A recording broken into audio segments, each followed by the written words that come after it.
Hello everybody, my name is Adam Clery, this is FourFourTwo, and today was supposed to be the day we finally did our Isn't Diogo Jota amazing video. But sadly for him, Conor Bradley exists, so...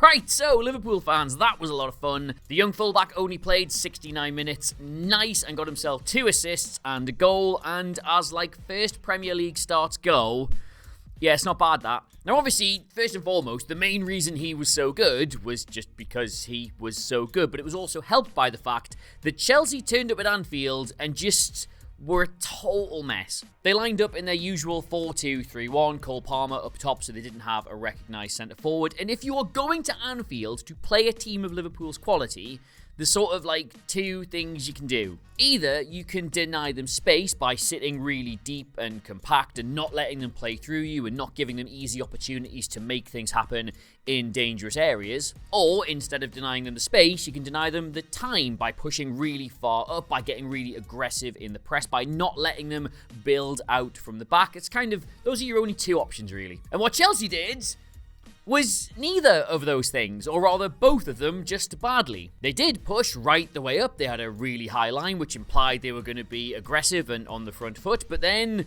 they just didn't really press them. They sort of stood off them, so they just had this mess of players, not really sure what they were doing, in the middle of the pitch. In fact, they were just so sort of non-committal and meek out of possession that Liverpool were not attempting to do their usual box midfield thing with an inverted fullback, but just ended up doing that anyway, because I presume Joe Gomez was bored. To give them their due, Palmer and Gallagher did end up pressing the centre-backs and even the goalkeeper on occasion, but that wasn't matched by the work rate of Sterling or Madueke, who didn't really push on to either of the fullbacks. So on the one hand, that meant that Gomez could kind of just sort of dawdle into here and get on the ball, which he is quite underrated at, in my opinion. Obviously, when you've normally got Trent Alexander-Arnold on the other side, very rare he gets the opportunity to do that, and even rarer that he gets his flowers for doing so.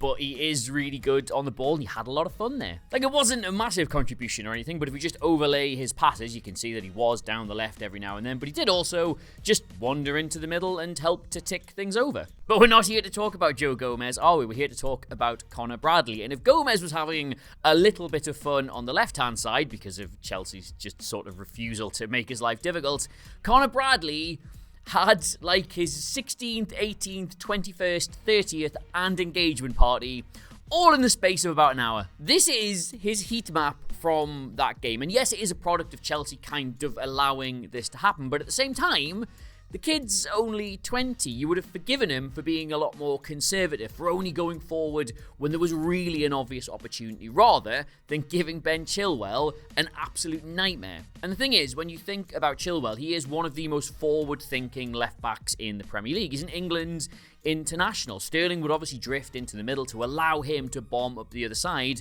Bradley, theoretically, should have had a lot more to worry about with him than he did with Bradley. And if you compare the 2 heat maps from the game, even from just a territorial sense, Bradley absolutely dominated that entire channel. But the reason I wanted to do a video looking at this specifically is because, well, players can territorially do well. They can get in good positions. Doesn't necessarily mean they'll do anything with it. But Bradley, when given this opportunity, was unbelievable. Now, for his first assist, you saw precisely what Chelsea thought they would be doing all night, but also why Bradley was so good at exploiting that. He had Diogo Jota in front of him, who was obviously going to want to drift inside because he's so much better there than he is when he's out wide, so he wasn't covering this flank. So Chelsea, with Chilwell especially, were advancing in that area. But Bradley, showing absolutely zero fear, charges out into him and successfully wins that ball back. He turns it over with Chilwell high up the pitch. And then from there, he drives all the way down the right-hand side, plays the ball into Jota, who is, of course, in that more central space, and he gets through and scores. But just quickly, zoom out, look back at Conor Bradley. When he gives that ball to Jota, he's not like, oh, well, I've done my job, I should make sure they don't get back the other way now. He continues his run. He is demanding to get the ball back in the final third. And his goal is an even better illustration of the mindset he possesses as much as his technical ability. Like, if we just look here, when Liverpool win the ball back, he is in the correct position. He's not being over-adventurous despite the amount of space. He is goal side to the man he's supposed to mark. But the second Liverpool win that ball back, he is away. And not just there to make up the numbers. Again, he is pointing where he wants the ball. He's demanding it off his more senior teammates. And this time, because Jota has moved infield and taken Ben Chilwell with him, they have a coming together, that leaves all this room that he can run into. And Raheem Sterling, I mean, he's no slouch, but he's too quick for him. And I know it's been talked about loads since the actual game itself, but just look at the position he takes that shot on from. That is such a low percentage chance.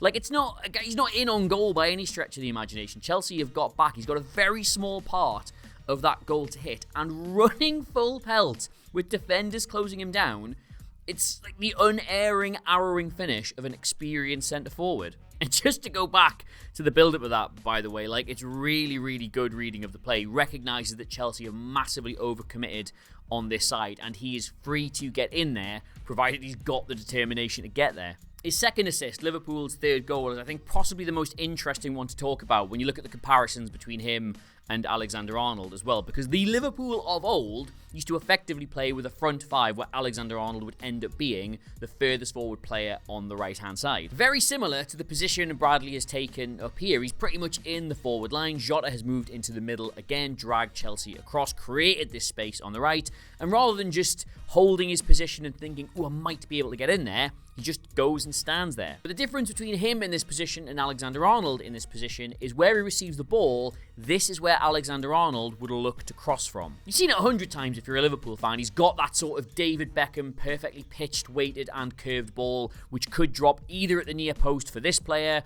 or go right the way around to the back post for this player. But that is not Conor Bradley. And again, where most 20-year-olds making their first Premier League start would get the ball here, recognise they're doing a good thing, wait for a bit of support, try and play a little tricky 1-2, he just thinks, no, I can beat this guy. So he does. He turns on the afterburners, he flies past Badiashile, he puts in an absolutely brilliant cross, just the exact right weight and everything to get a good connection on it if you're running in, and they get a third goal. And as full-back performances go, it was pretty much perfect. Like, he kept his side of the pitch quiet. Chelsea didn't really get any joy down that side. He was winning his tackles, he was winning his duels, and then when he does turn the ball over, he then drives his team up the pitch. His first thought is not, oh, I've got the ball back, oh, I better give it to one of the nice big experienced defenders. No, he gets his head down and he pushes them up. And then when he does find himself in the attacking part of the pitch down this side, he has the conviction, the self-belief, and importantly, the technique to either lay on a great chance for his teammates or just go for goal himself. And I've done these kind of videos before where a young player has had a really good breakout game and you lavish them with praise and people are like, look, can we just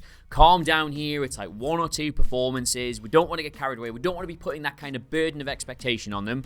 And I'm not. Nothing's guaranteed in this game. It's just a really good performance by him. But the indicators in this game against good opposition, both collectively and individually, by the way, are so promising. And more to the point, I actually think this is really worth looking at from a tactical perspective because I think it's something that Jurgen Klopp has really wanted to be able to do over the last sort of 2 years. Like, Trent Alexander-Arnold is fantastic, but he's always presented a bit of a structural problem for Liverpool. They know they want him in the middle where he can control games, but to do that, you have to have him invert over from the fullback. You've kind of got to use a box midfield to use Alexander-Arnold that way. But the thing is, while the 3-box-3 system is great and Liverpool have used it really well, you don't need 4 players in the middle every single game. In fact, it's probably part of the reason why they set up the way they did last night, because Chelsea play with a double pivot and Gallagher, who's technically the third midfielder, he joins in much nearer Palmer, so you don't need 4 in the middle to outnumber Caicedo and Fernandes. They were fine with a 3. With attackers like Jota and Salah on that side, what's much more beneficial